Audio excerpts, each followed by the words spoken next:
Boa noite. Que as bênçãos de Jesus nos abençoe e nos ilumine hoje e sempre.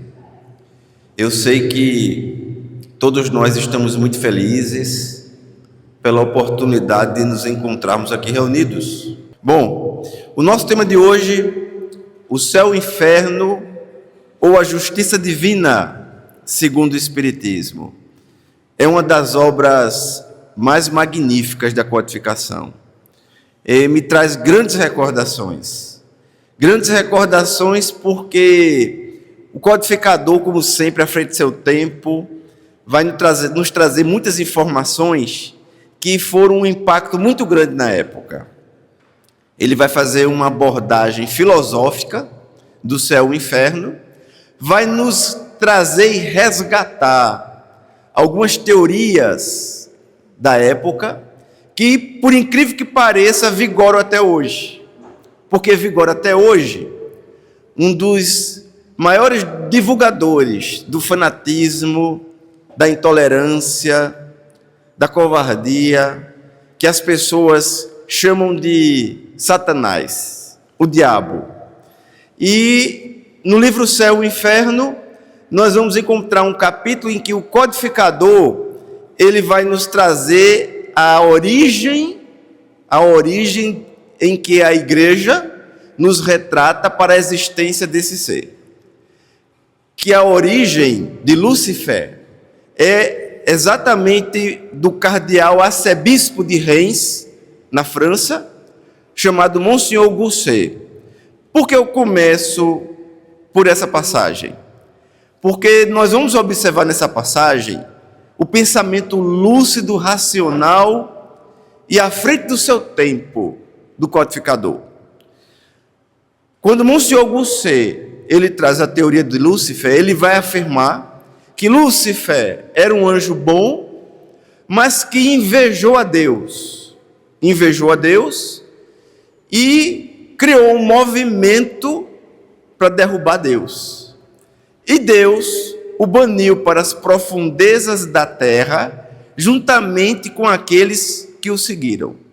Alguém aqui lembra de ter lido essa passagem no livro? Não. Allan Kardec vai fazer uma análise em torno dessa passagem, que é extremamente interessante. Primeiro, quando afirma que Lúcifer era bom, mas se tornou mau. Deus já falhou. Criou ele para ser bom, mas ele se tornou mau e invejoso. Segundo, Kardec vai afirmar que para Deus, o passado e o futuro é o presente. Vocês acham que existe algum mistério para Deus?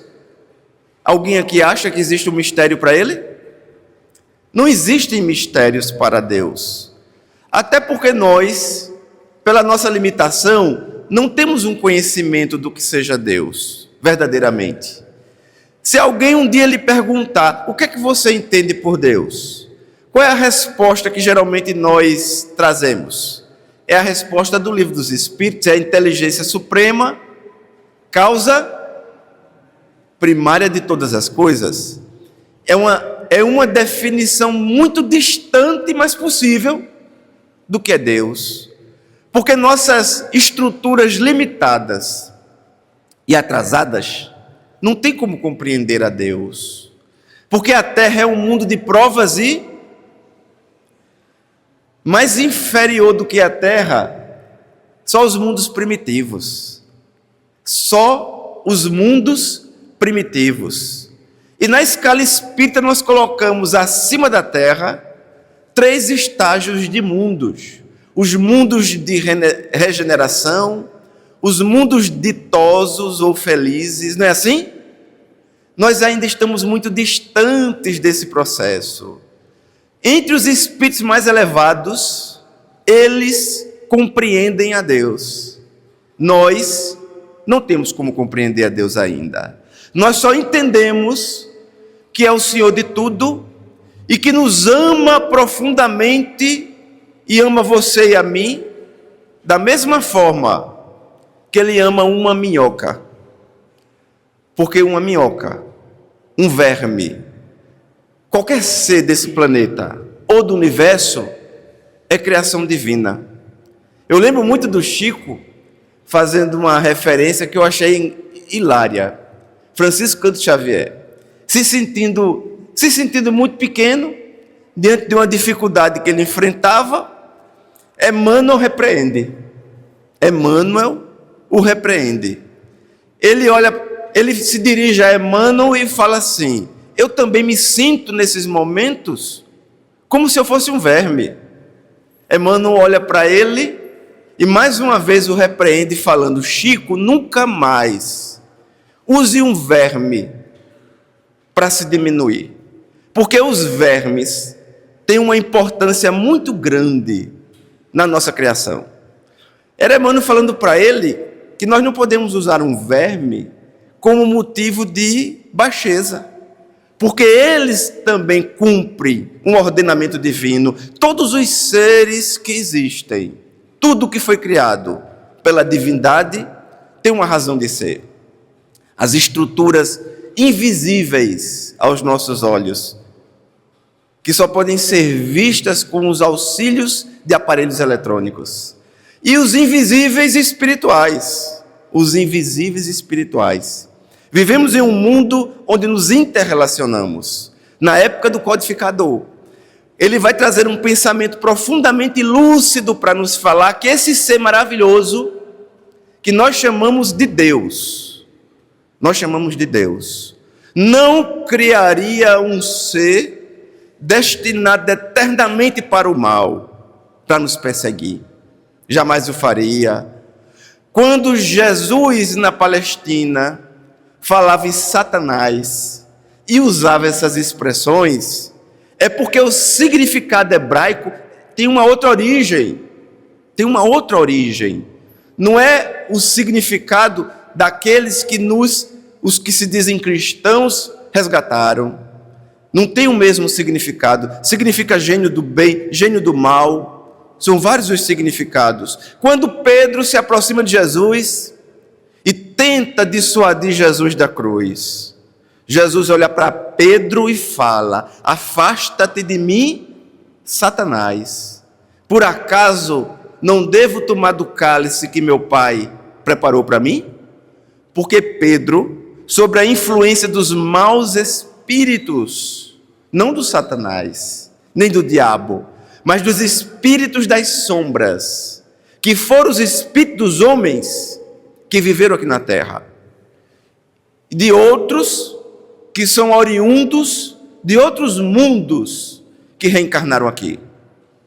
Esses é que muitas vezes nós chamamos de seres das sombras, porque ainda pensam em se perpetuar no mal, mas não vão conseguir permanentemente, para sempre, permanecer no mal. O que Allan Kardec vai abordar no livro Céu e Inferno, porque como o nosso tema é pequeno, nós vamos aqui começar a pincelar sobre os temas do livro.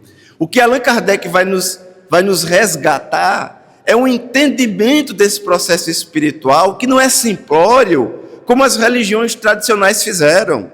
As religiões tradicionais criaram um céu para os eleitos e um inferno para aqueles que não são os eleitos. E por que nós falamos em eleitos? Porque se você não compreendesse reencarnação, preste atenção na reflexão que nós vamos fazer. Se você não compreendesse reencarnação e você observasse alguém que nasceu desprovido de tudo, e que se perpetuasse no mal, e que praticasse crimes e homicídios, e só vivesse uma vez, nós diríamos: vai para o quinto dos infernos, porque foi perverso. Mas fulano vai para o céu, porque só fez o bem à sua família. Mas fulano nasceu com tudo, tinha tudo, teve uma orientação espiritual, teve uma orientação material, nunca teve pelo que lutar para sobreviver. Aí nós poderíamos usar a expressão eleitos, porque ele foi eleito para renascer em uma condição totalmente diferente daquele que precisou lutar. Se nós não compreendêssemos a reencarnação, não compreenderíamos o que é a justiça divina, porque reencarnação é sinônimo de justiça divina. Por isso que no livro Céu e Inferno, ou a Justiça Divina, segundo o Espiritismo, os Espíritos vão nos trazer um capítulo que é pouco estudado ainda pelos Espíritas. O passamento. O passamento. Que é aquele momento que antecede o desencarne. Aquele pequeno momento que antecede o desencarne. Não é o momento em que você desperta no mundo espiritual. É aquele momento em que você está próximo do desencarne. Os Espíritos vão falar sobre isso no livro O Céu e o Inferno.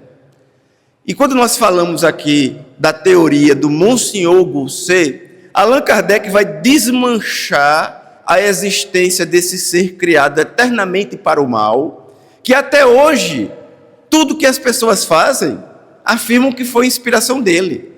Eu lembro muito de uma pessoa muito querida, que estudava em uma escola adventista. Não sei se alguém aqui ouviu falar que havia no interior antigamente umas escolas que se chamavam de ENA, Educandário Nordestino Adventista. E era em regime de internato. E uma dessas pessoas chegou para mim e disse: Josué, nós ficamos em uma sala, nós dormíamos em um quarto, era eu e 6 amigas. Elas dormiam nesse quarto em regime de internato do ENA. E ela disse que começou a desaparecer coisa do dinheiro do bolso delas, das bolsas delas. E ela disse: quem é que está roubando? Aí, ninguém sabe. Aí ela disse: um dia eu fiquei embaixo da cama, todo mundo tinha que ir para o culto logo cedo, eu fiquei embaixo da cama e digo: vou ver hoje quem é que está fazendo isso. Aí ela disse que ficou embaixo da cama, de repente alguém abre a porta, entra, abre a bolsa de uma delas, aí ela, quando abre a bolsa, ela sai debaixo da cama. Ela disse: é você, fulana, que está nos roubando? Aí ela disse que a outra olhou e disse: não foi eu não, foi o diabo. Aí ela contando isso para mim, eu disse: está vendo? O diabo leva a culpa de tudo, nós não somos culpados por nada. E o que o Espiritismo nos traz é um entendimento que todos nós somos responsáveis pelas nossas ações, porque nós atraímos para nós os espíritos que vibram na nossa faixa de frequência. Nós atraímos para nós. Francisco de Assis tem uma frase, nós falamos isso aqui uma vez. Francisco de Assis tem uma frase que diz assim: é dando que se recebe. Você só recebe daquilo que dá. Cada um de nós atrai para a própria vida aquilo que se predispõe a oferecer. Jesus vai falar isso com outras palavras: com a mesma medida que julgardes, serás julgado. Porque nós vamos atrair para nós os mesmos critérios que usamos em relação aos outros. Atrairemos para nós. Então, quando Francisco diz: é dando que se recebe, é perdoando que se é perdoado. Então eu preciso perdoar para ser perdoado. Significa que aquilo que você oferece é o que se habilita a receber. Mas se você alimenta o ódio no coração, se você alimenta no coração a vingança, se você alimenta no coração a intolerância, você se habilita a receber da vida tudo aquilo que você produz em você. Chamamos isso de lei do retorno, lei de causa e efeito. Esses processos espirituais, Allan Kardec vai abordar com outras expressões, porque nós geralmente achamos que o codificador só publicou 5 livros, 5 obras, porque obras póstumas não foi Kardec que produziu, tá? Obras póstumas, inclusive, tem passagens que nem são do codificador, foram introjetadas lá. Tem muita coisa dele e tem coisas que não são dele.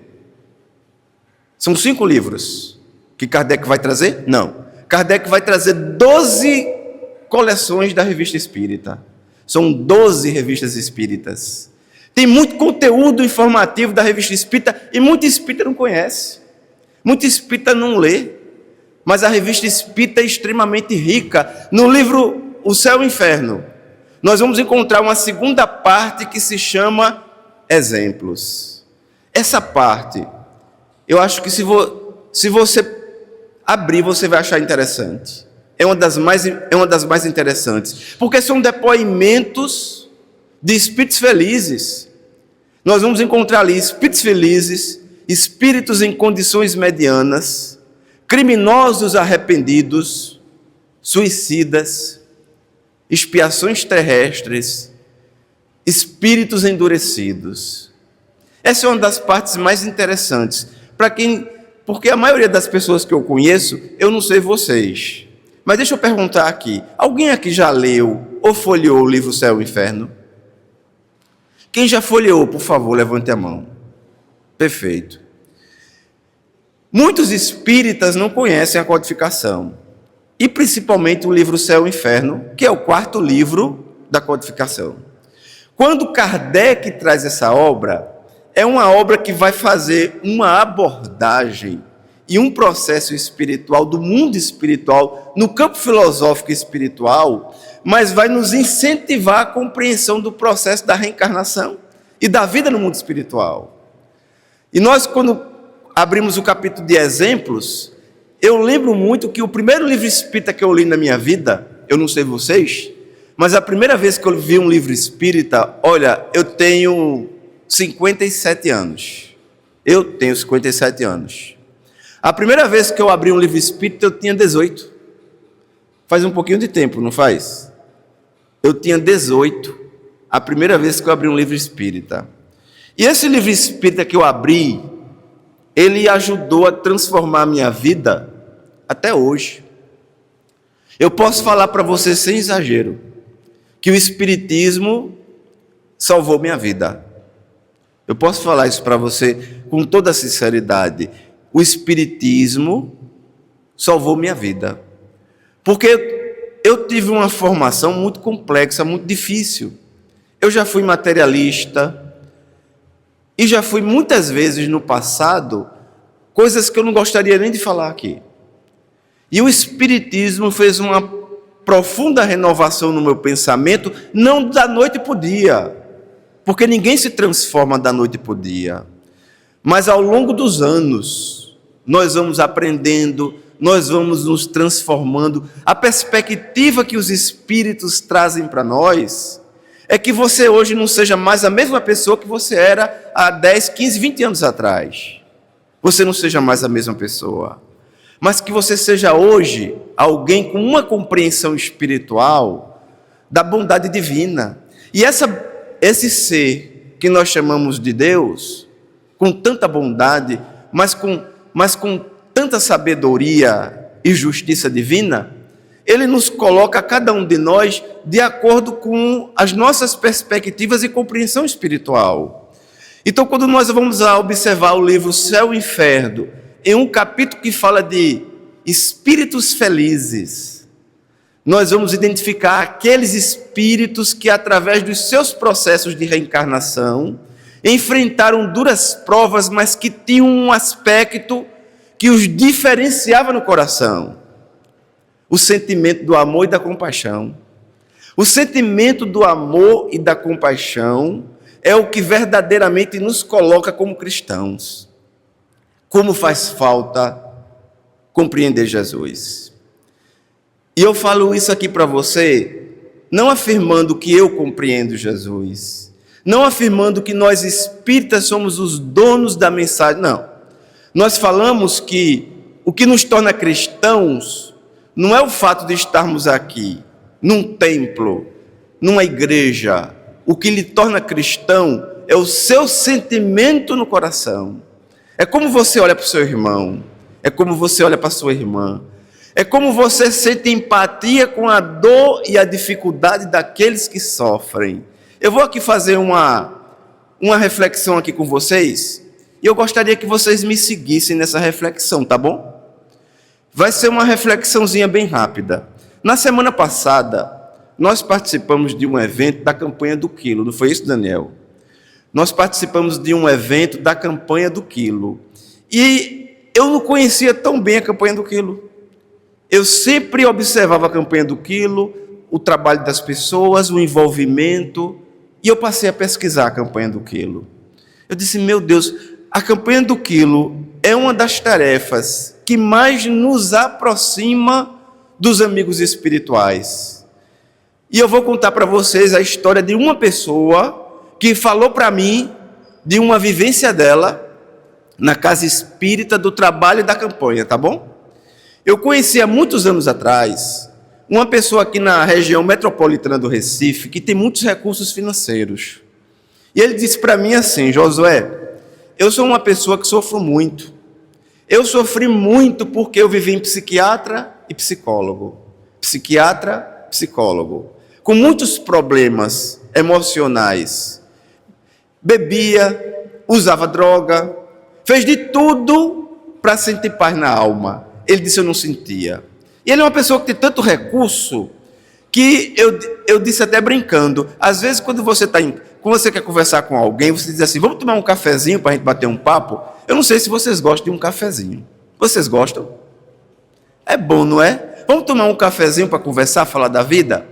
Ele disse para mim: Josué, minha esposa disse assim: fulano, vamos tomar um cafezinho? Ele disse: vamos. Aonde? Ela disse: em Paris. Aí ele foi para Paris.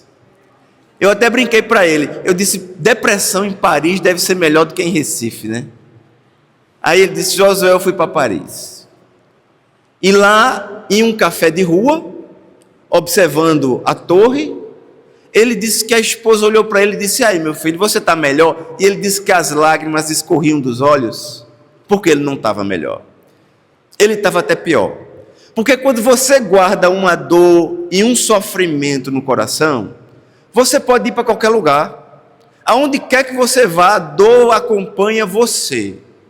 A dor acompanha você. Se você tem uma enfermidade grave, o fato de você se deslocar de um lugar para o outro, a enfermidade vai escapar do meio do caminho? Ela vai lhe acompanhar. E ele disse: Josué, eu voltei ao Brasil. Fui ao meu psiquiatra, tomando todas as medicações, e o psiquiatra disse para mim: por que você não procura uma casa espírita? E ele disse que procurou uma casa espírita, eu não posso citar qual a casa espírita. Aí ele disse: Josué, eu fui numa casa espírita. Ele veio em um trabalho que nós chamamos de trabalho com as assistidas. Eu não sei como é que se chama aqui, se é algo semelhante. Que era um trabalho que os legionários, os tarefeiros da campanha do quilo, eles faziam a arrecadação dos alimentos e preparavam na casa espírita as cestas básicas para entregar às pessoas. E nessa casa espírita, além da cesta básica, as pessoas tomavam a sopinha para ir para casa, com a cesta básica. E era uma época que as pessoas tomavam a sopa ainda em prato, porque hoje você toma numa Tupperware, aquela Tupperware da Que Bom, mas não é uma Tupperware. Na época tinha uns pratinhos que serviam a sopa. Ele foi para o atendimento fraterno, aqui tem atendimento fraterno. Ele foi para o atendimento fraterno, que eu acho uma das tarefas mais nobres da casa espírita, porque o atendimento fraterno é o momento em que você conversa com alguém que vai guardar sigilo absoluto do que você fala. Alguém que não vai lhe julgar, alguém que não vai lhe condenar, alguém que vai ouvir você, alguém que pode, você vai chorar, você vai falar, você vai desabafar.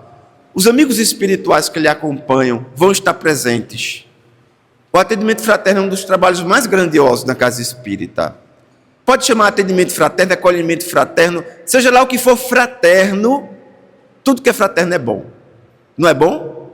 Tudo que é fraterno é bom. E ele disse: Josué, eu saí do atendimento fraterno, estava olhando as pessoas, tomando a sopinha e pegando a cesta básica. Ele disse que parou para olhar. E a dirigente da casa espírita passou por ele e disse assim: você quer ajudar? Ele disse: eu ajudo. Ela disse: vamos lavar uns pratos ali comigo? Aí ele ficou chateado. Ele nunca tinha lavado prato. Ele em casa tinha 3 pessoas para fazer isso. É uma pessoa que tem tanto recurso que ele tinha 3 pessoas trabalhando na casa dele. Eu acho que nem o prato da mesa ele tirava. E a pessoa chegou para ele e disse: vamos lavar uns pratos? Aí ele ficou meio magoado. Ele disse: Josué, eu fiquei magoado, mas ela olhou para mim e me chamou com tanto carinho. Ela chamou assim: venha lavar prato comigo. Aí ele disse: eu fui. Mas ele disse que quando começou a lavar prato, foi um processo, parece brincadeira isso que eu vou falar para você, tá? Eu estou contando a história dele. Eu não sei a sua. eu estou contando a dele e da experiência que ele me passou.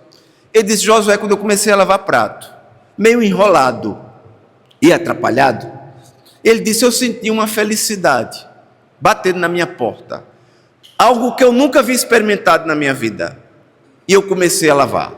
Eu me senti tão feliz. Eu disse: meu Deus, o que é isso que eu estou sentindo? Pela primeira vez na vida, ele disse: eu me senti diferente.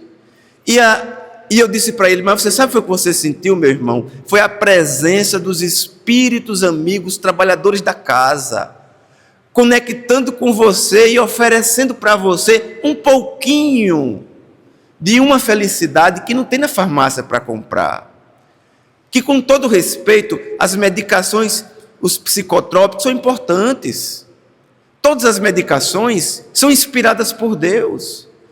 Se estimulam dopamina, estimulam serotonina, inibidores de recaptação de serotonina, todos são importantes. Mas existe algo que ainda não conhecemos, que são os processos da sintonia espiritual, das conexões. Porque quando você faz conexão com quem lhe odeia, você sente o peso, a dificuldade. Você diz assim: meu Deus, tem gente que diz assim para mim: José, eu estou sentindo uma dor nas costas. Parece até que está ficando, diz assim: eu estou com as costas pesadas. Aí eu digo até brincando: vai na sessão do descarrego, tu está carregado. Mas não é a sessão do descarrego que nós ouvimos falar por aí. Vamos para a casa espírita, vamos receber o passe, vamos tomar água fluida, vamos fazer o que for preciso fazer, mas vamos nos transformar. Vamos sentir o amor de Deus no coração através da tarefa de amor e de servir. Porque quando Jesus trouxe os seus princípios fundamentais, tive fome, me destes de comer, tive sede, me destes de beber, estive preso e me visitaste. Jesus fala de caridade material e Jesus fala de caridade moral. Porque em uma época em que as pessoas pregam tanta violência, mata bandido, esse daí tem que morrer, esse daí tem que ser assim, Jesus não pregou isso. Jesus pregou caridade até para com os criminosos, porque todo criminoso só merece morrer quando não é o seu filho, quando não é alguém que você ama. Mas quando é alguém que você ama, aí já não merece mais morrer. É feito aquele pai que desejava a pena de morte para as pessoas, até o dia que o filho dele, embriagado, atropelou e matou. Aí alguém disse: teu filho atropelou e matou. Aí ele parou para pensar, ele não foi mais favorável à pena de morte. E se eu falar para vocês que eu conheci uma pessoa que pregava tanto isso, e que o filho dele foi preso, incriminado por uma falsa denúncia de estupro, que muitos meses depois foi esclarecida. Foi uma denúncia falsa de uma pessoa que se magoou com ele e denunciou ele. Mas ele ficou meses na prisão. E o pai perdeu 10 quilos. Foi visitar o filho na prisão, isso aqui em Pernambuco. Foi visitar o filho na prisão, ele disse: Josué foi injusto comigo. Eu fui visitar meu filho preso no Dia dos Pais. No Dia dos Pais. O presente que eu recebi foi ouvir meu filho, quando eu perguntei para ele: filho, como é que você está? O filho olhou para ele e disse: como é que você acha que eu estou aqui? Em uma cela que é para dormir 5, tinha 30. As pessoas se revezavam, tinha rede, um dorme por cima do outro fica sentado meio em pé, o outro dorme. A água é uma água que pingava. Eu não vou nem falar do resto que ele falou. Ele disse: Josué, eu saí dali acabado, destruído. Nunca mais eu falei que os criminosos deveriam ser mortos dessa forma. Porque no dia em que o filho dele foi para lá dentro, ele refletiu: quem aqui pode afirmar que dessa água nunca beberá? Jesus pregou a caridade para com os criminosos. Estive preso e fostes me visitar. Estive nu e me vestistes. Estrangeiro me recebestes. Veja o ensinamento de Jesus. Jesus não fala: ao meu lado estarão os maiores dizimistas, ofertistas, os que faziam as maiores preces. Jesus não falou isso. Jesus falou da caridade. Por isso que os espíritos chegam para Kardec: fora da caridade não há salvação. Olha que coisa linda os Espíritos nos trazem. E quando você chega no livro Céu e Inferno, na segunda parte de exemplos, você vai observar aqueles que cultivaram o ódio, o sofrimento. Estão plantando, estão colhendo. Porque a vida é como um self-service. Uma comida por quilo. Você vai no self-service e você bota o que quer no prato, não bota? Quando você vai no self-service, que você vai pagar pelo peso, você não pode botar qualquer coisa, não pode botar? Eu vou botar isso, eu vou botar isso, eu vou botar... Você pode encher o prato e você pode nem comer. Mas você tem que saber de uma coisa. Você bota o que quiser, mas no final você tem que pagar pelo que você colocou. Nós também assumimos o que colocamos no prato da vida. Nós também nos comprometemos. A vida é livre, o livre-arbítrio, mas nós nos responsabilizamos pela semeadura. É tão hilário observar alguém afirmar assim: meu Deus, por que eu sofro tanto? E é muito comum chegar pessoas na casa espírita: mas o que foi que eu fiz para sofrer desse jeito? Será que eu bati o prego nas mãos de Jesus? Sim. Não de Jesus de Nazaré, mas do irmão ali, o irmão na esquina, o outro irmão, porque foi Jesus quem falou: todas as vezes que fizestes a um desses pequeninos, foi a mim que fizestes. Jesus se coloca no lugar de cada irmão. Cada um desses irmãos que encontramos em cada esquina representam a figura de Jesus. Porque as pessoas dizem: mas será que Jesus está aqui? Mas é claro que Jesus está aqui. Jesus falou: onde houver 2 ou mais pessoas em meu nome, eu aí estarei. Eu pergunto a vocês: ele está aqui nesse momento? Eu não estou ouvindo com força, não. Ele está aqui nesse momento. Mas não tenha nenhuma dúvida de que você vai encontrar Jesus nos becos, nas esquinas, embaixo do viaduto, nos presídios, nos hospitais, nos abrigos, nos cárceres. Ao seu lado agora, em toda parte você encontra Jesus, porque foi Jesus quem falou.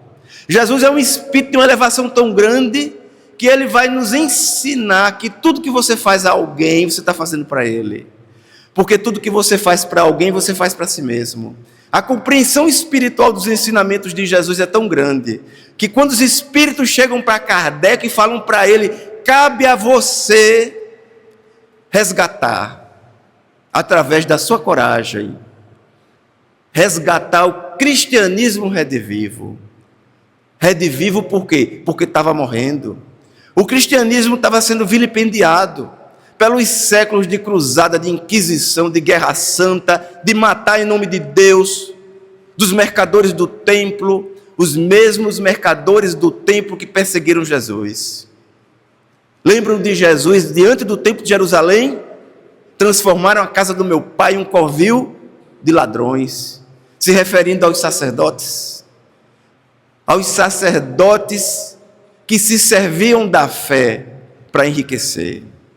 Jesus vai trazer uma mensagem libertadora e os Espíritos chegam até nós, resgatando a essência dessa mensagem no Evangelho, no Livro dos Espíritos, no Livro dos Médiuns, mas no livro Céu e Inferno nós vamos observar a síntese da justiça divina, porque tem um último capítulo que se chama Expiações. Quem lembra? Expiações terrestres. Lá em Expiações terrestres tem uma história interessante de uma filha que no século XVIII, ela estava procurando ajuda para a mãe. Estava procurando ajuda para a mãe que sofria na mão de profissionais que usavam ela como cobaia, de experimentos médicos, de uma medicina incipiente, em uma época atrasada. E aquela filha vai em busca da cura para a mãe.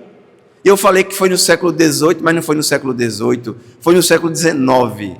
Foi no século XIX. E no século XIX, que o codificador, quando o Espírito se comunica e traz essa história, aquela filha vai falar: a minha mãe sofria na mão dos profissionais. Eu não entendia por que minha mãe sofria tanto. Procuramos um amigo espiritual que fazia trabalhos de cura. Trabalhos de cura. Como tantos médios de cura que ainda existem. Hoje menos, mas já existiu mais. E o Espírito falou: não tenho o poder de curar sem a autorização de Jesus. Veja que coisa interessante. Preste atenção no que eu vou falar para você.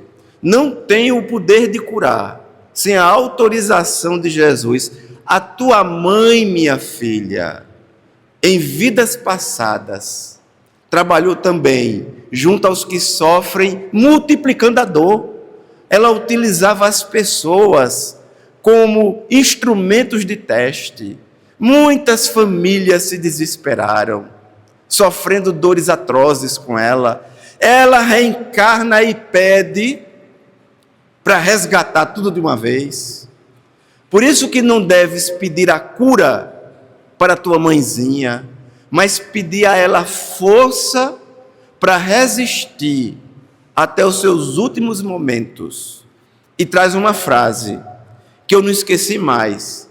A frase é: não cai uma lágrima de vossos olhos, que não tenhais feito verter dos olhos de outrem. É interessante, não é?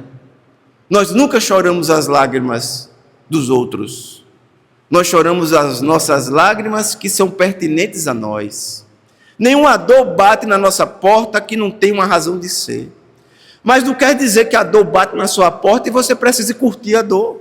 Ou precise gostar de sofrer. Eu particularmente não gosto de sofrer. Alguém aqui gosta de sofrer? Eu espero que ninguém aqui goste de sofrer. Mas se por um acaso a dor bate na sua porta, com todas as forças você luta para superar a dor. Mas aquela dor que você não puder superar, é aquele processo espiritual que você precisa corresponder.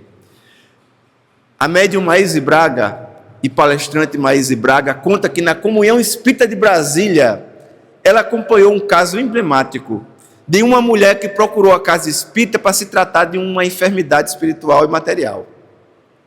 E ela disse que invocou o Dr. Bezerra de Menezes, e o Dr. Bezerra de Menezes se comunicou e falou: minha filha, nossa irmã podia ser curada assim. Veja como é interessante. Nossa irmã podia ser curada. A enfermidade que ela tem é passível de cura, mas aqui nos registros que ela deixou no mundo espiritual, ela pediu para que, se ela procurasse a cura, nós não a curássemos. Você já tinha ouvido falar nisso? Ela pediu, antes de reencarnar: se eu procurar a cura, por favor, não me cure, porque a perspectiva dos espíritos não é com o seu conforto. A perspectiva divina não é com o seu conforto, mas com o seu crescimento espiritual. Se para crescermos espiritualmente o corpo precisar sofrer, nós vamos sofrer. Porque Deus não guarda o propósito de corpos perfeitos, mas de espíritos perfeitos. E muitas vezes nos aperfeiçoamos nas limitações do corpo físico. Quantos espíritos não reencarnam pedindo dificuldade no estômago e no fígado? Por favor, eu vou reencarnar. Pode danificar o meu fígado. Pode comprometer o meu estômago. Aí você diz: por quê? Porque são espíritos que em encarnações passadas reencarnaram e se entregaram aos efeitos deletérios da bebida. Através da bebida, mataram, destruíram vidas, comprometeram a própria encarnação, se tornaram viciados, pedem para retornar com limitação no corpo físico. Por que essa limitação? Para não cair nos mesmos erros do passado. Aqueles que reencarnam com a beleza do corpo e que, através da beleza física, se instrumentalizaram para destruir famílias e corações, muitas vezes retornam pedindo corpos feios, para que não caiam mais nos mesmos processos que caíram no passado. Nós somos os reflexos hoje do que construímos para nós. Por isso o Espírito André Luiz vai falar: ajuda os que te cercam, auxiliando a ti mesmo. Porque se hoje te encontras com o teu ontem, o teu amanhã dependerá do teu hoje. O nosso amanhã depende do nosso momento agora. O que a espiritualidade nos traz é a perspectiva de um mundo melhor. Mas de um mundo melhor em um contexto em que nós possamos nos melhorar. Porque nós não estamos aqui para regredir. Nós estamos aqui para avançar. Nós podemos até estacionar, mas eu tenho certeza que ninguém se desloca de casa para casa espírita para não se melhorar espiritualmente. Mas o que trouxe você à casa espírita, Josué, o que me trouxe à casa espírita foi a dor. O que me trouxe à casa espírita foi a perturbação, foi a obsessão, foi a curiosidade. Seja o que lhe trouxe à casa espírita, que você possa compreender a complexidade do amor de Deus por nós, e que o instrumento mais próximo de Deus que veio até nós se chama Jesus. E os Espíritos nos falam, e para que possamos ter uma compreensão desse processo, da lei de causa e retorno, ação e reação, é um livro de André Luiz, Ação e Reação. Espíritos que destruíram a própria encarnação, entregue aos vícios. Como nós encontramos uma sociedade profundamente envolvida no vício? Deixa eu perguntar uma coisa para vocês. A espiritualidade sempre nos pede para falar. Deixa eu perguntar uma coisa para vocês. Quantos chegam na casa para tratamento espiritual? Eu fui para me tratar, eu estou no passe, eu estou no tratamento, eu estou na fluidoterapia, eu estou fazendo isso, eu estou fazendo aquilo. E tudo que você fizer no tratamento é importante. Mas quando você sair da casa espírita, se você não der continuidade ao tratamento, o seu tratamento vai ser parcial. O que é dar continuidade ao tratamento? É não nos entregarmos aos desequilíbrios, às perturbações. Quantos saem da casa espírita do tratamento e se embriagam? Vão se embriagar no fim de semana, vão se embriagar nas festas. Eu tenho um amigo que disse assim para mim: Josué, eu fui aplicar um passe em uma pessoa muito querida minha na casa espírita. Quando ele sentou na minha frente, que ele abriu a boca, ele disse assim: eu quase caí. Eu disse: o que foi? Foi o hálito. Ele disse: não, foi o cheiro do álcool. O cheiro do álcool estava tão forte.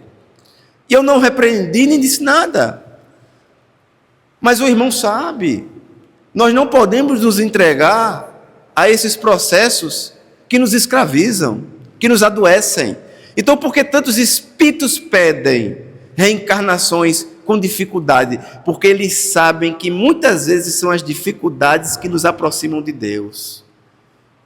Porque quando não nos entregamos às dificuldades, nos distanciamos pela porta larga. Jesus já nos ensinava: escolhei a porta estreita, porque larga é a porta da perdição. É uma simbologia, uma referência, que muitas facilidades nos levam a esse campo do desequilíbrio. Tem um capítulo no Evangelho segundo o Espiritismo, eu aqui preciso fazer um adendo para isso, que eu sempre que eu abri, eu não gostava de abrir. Geralmente, não sei se isso aconteceu com vocês já, tá? Tem um capítulo no Evangelho, que toda vez que eu abro, eu digo: meu Deus, será que eu abri errado? Deixa eu fechar. E vou abrir de novo. Eu não gostava de abrir. É um capítulo que tem uma frase que começa assim: a dor é uma bênção que Deus envia. Vocês conhecem? Vocês conhecem esse capítulo? Toda vez que eu abria lá, eu dizia: meu Deus, eu não quero essa bênção não. Eu falava, eu pensava: meu Deus, que bênção é dor. Mas é a dor que nos renova e nos coloca novamente no caminho de Deus. Eu conheci um empresário e ele disse para mim: José, eu perdi tudo. Eu perdi tudo. Ele perdeu a família, se envolveu com droga, se envolveu com coisas ilícitas. O que nós aprendemos ouvindo as pessoas é impressionante. Eu só trago para vocês um pouco do que eu posso falar. Aquilo que eu não posso falar, eu não trago. E ele disse para mim: Josué, eu perdi tudo, perdi minha família, perdi meus negócios, fiquei devendo ao banco, ou melhor, aos bancos e às pessoas. Eu fui para o fundo do poço, me entreguei à bebida, eu disse, eu estou morto, pensei em me matar, pensei em me suicidar. Mas um dia, alguém bateu na minha porta, pedindo uma ajuda para a campanha do quilo. Me trouxe uma mensagem, eu peguei a mensagem e eu disse, meu Deus, o que essa mensagem pode falar para mim? E a mensagem tocou no meu coração. A mensagem tocou no meu coração e eu procurei aquela casa espírita que estava naquela mensagem. E lá naquela casa espírita eu comecei o meu processo de renovação e transformação, porque não importa a sua idade. Não importa o momento em que você vai se renovar, não importa. Josué, mas eu já estou muito velho para fazer alguma coisa. Ninguém está velho, porque não existe velho nem novo. Eu não vejo aqui idosos, nem jovens, nem crianças. Eu vejo espíritos. Espíritos em corpos de idosos, de criança, de jovem. Somos só espíritos. Ao desencarnar, o espírito é imortal. O que você puder fazer pela sua vida hoje, você vai levar para a sua imortalidade. Nós investimos no nosso processo de transformação. E ele disse, Josué, eu comecei a fazer meu caminho de volta à vida. Hoje, ele é outra pessoa. E ele disse que quando viu essa mensagem, a dor é uma bênção, ele disse, foi para mim. Porque se não fosse a dor que eu passei, de perder tudo porque eu estava vivendo numa vida de abusos, eu nem vou falar aqui. Ele estava vivendo ele resumindo, eu estava vivendo uma vida de orgias, ele falou. Onde ele fretava um jato para ir para São Paulo. Vou dizer só uma coisa, tá? Ele fretava um jato, juntava alguns amigos, entre aspas, porque esses amigos sumiram quando ele perdeu tudo. Íamos para São Paulo, fechava um cabaré. E era bebida e outras coisas que eu não devo falar para todo mundo. Ele passava dias gastando e torrando dinheiro assim. Ele disse, Josué, eu pude recomeçar minha vida, eu pude ser feliz fazendo coisas simples, porque como disse Leonardo da Vinci, o mais sofisticado, o cúmulo da sofisticação é a simplicidade. E eu pude sentir feliz pela oportunidade de participar e de ajudar os meus irmãos. Que o Evangelho de Jesus, que as obras da codificação, que o livro O Céu e o Inferno, que é do dia 1º de agosto de 1861. Quem é bom de matemática? De 1861 para hoje são quantos anos? 1861. Que ainda é um livro tão desconhecido dos espíritas, mas que nos trazem tantos ensinamentos, porque os exemplos dos espíritos felizes, dos espíritos endurecidos, dos criminosos arrependidos, dos espíritos em condições medianas, dos suicidas e dos casos de expiações terrestres, dos espíritos que nos trazem os ensinamentos dos caminhos que eles trilharam. Que nós possamos, através desses ensinamentos, transformar em aprendizagem para o nosso processo espiritual, seguindo os ensinamentos de Jesus, quando nos ensinou, amai-vos uns aos outros, e que as bênçãos de Jesus nos ilumine e nos envolva hoje e sempre.